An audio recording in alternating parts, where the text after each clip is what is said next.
Иран АКШ менен Израилдин соңку чабуулдарына жооп беретинде жакынкы чыгыштагы америкалык аскердик объектилерге ондогон ракеталарды учурду.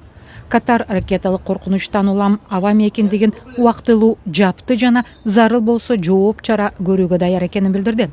Маалыматтарга караганда Дохада жана Аль-Удейд аскердик базасынын аймагында жарылуулар угулган.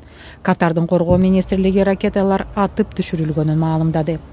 Бириккен Араб Эмиратынын борбору Абу-Дабиде жана Сауд Арабиянын баш калаасы Риядда да жарылуулар катталганы кабарланды.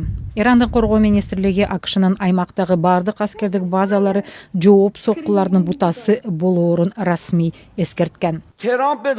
Трамп бүгүн жылдар бою силер менен согушууга жетиштүү эң заманбап мүмкүнчүлүктөр менен жабдылганыбызды билиши керек. Согуштун башында кампабыздын эң ылдый жагында турган эски запастагы куралдарды колдонуп жатабыз. Бирок согуш улана берсе, эң күчтүү ракеталарыбызды ишке киргизебиз.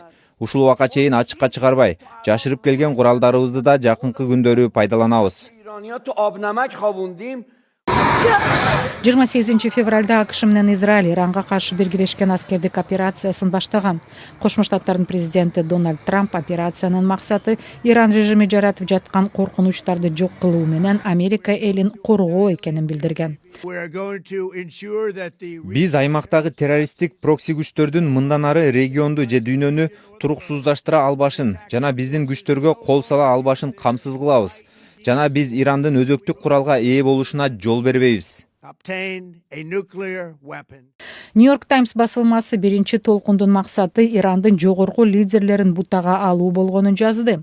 Басылманын кабарчысы Кристиан Триберт Ирандын жогорку руханий лидери Али Хаминейнин расмий резиденциясы делген имараттын спутниктен тартылган сүрөтүн жарыялап, анда бир нече имарат кыйраганы байкалганын жазган. Иран бийлиги Аятолла Хаминей жана президент Масуд Пезешкиан коопсуз жерде деп маалымдады.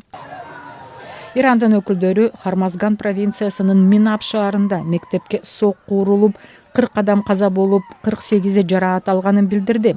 Бул маалымат көз карандысыз булактар тарабынан растала элек. Европа биримдигинин тышкы саясат боюнча жогорку өкүлү Кая Каллас кырдаалды кооптуу деп атады. Франциянын президенти Эммануэль Макрон АКШ, Израиль жана Иран ортосундагы согуш глобалдык тынчтыкка олуттуу коркунуч жаратаарын эскертти.